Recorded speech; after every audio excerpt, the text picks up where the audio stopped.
Thank you, Superintendent, Acting Superintendent Escalante, and the Chicago Police Department, and all of the law enforcement agencies represented here today, including the Cook County Sheriff's Office and the FBI.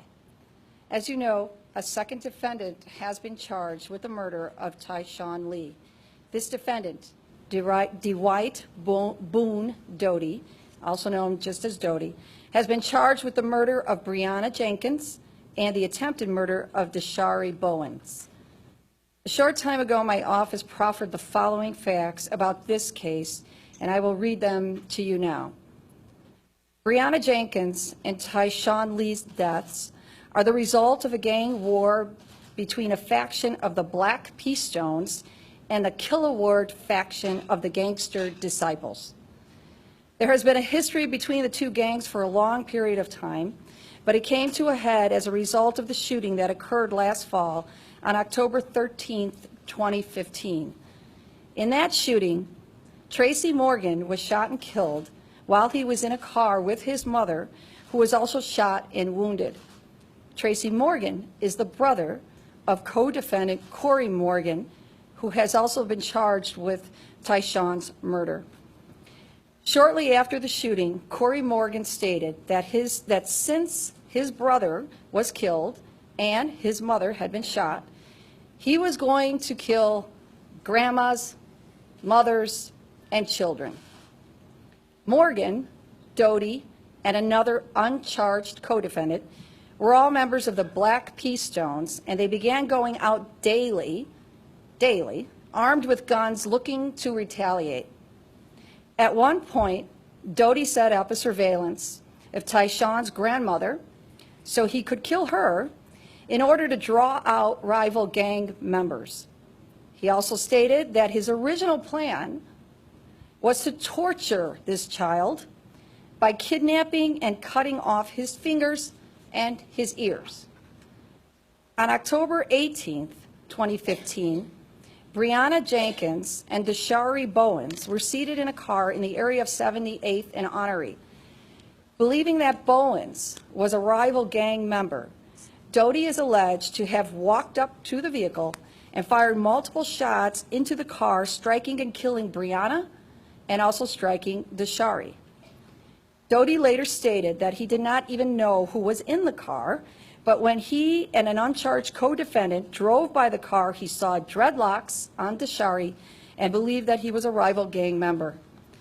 Doty later stated that after killing Brianna and shooting Tyshawn, that he reloaded the gun and carried it around. He was later arrested by Chicago police while in possession of multiple guns and charged with possession of those guns. The guns were tested by the crime lab, and one was found to be the murder weapon in the case of Brianna Jenkins and the shooting of Tyshawn Bowens. On November 2nd, 2015, Doty and the same two co-defendants were seeking further gang retaliation when they arrived at Dawes Park at 80th and Damon. They eventually saw 9-year-old Tyshawn Lee, who was in the play lot at the park. Tyshawn had gone to the swing set his basketball down, and was playing on the swings. Morgan and the third defendant left the play lot and drove away in an SUV, and Doty stayed behind in the playground area. Doty then picked up Tyshawn's basketball and began dribbling it a few times before giving it back to Tyshawn. He then asked the child if he wanted to go to the store. When Tyshawn said he didn't have any money, Doty told him he would buy him whatever he wanted.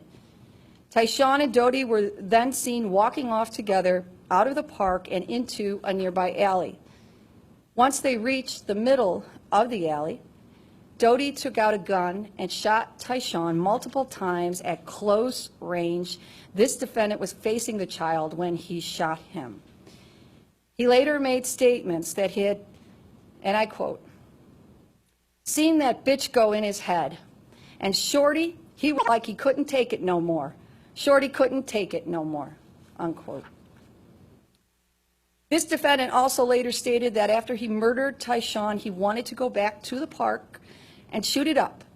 The police, unfortunately, the police were already there, and he couldn't go back, and he should have killed all the kids in the park. After the murder, the 3 defendants are alleged to have gone to a Walmart where they purchased bleach and proceeded to wipe down the inside and outside of the vehicle before taking the vehicle to a location where they abandoned it. This defendant also stated that he had been working on a rap song in which he talks about his killing of Tyshawn Lee. As you know, I have been a prosecutor here in Chicago for nearly 30 years, and I have tried hundreds of cases involving senseless gang violence and gang-related homicides on the streets of Chicago that involved unspeakable acts of rage and violence.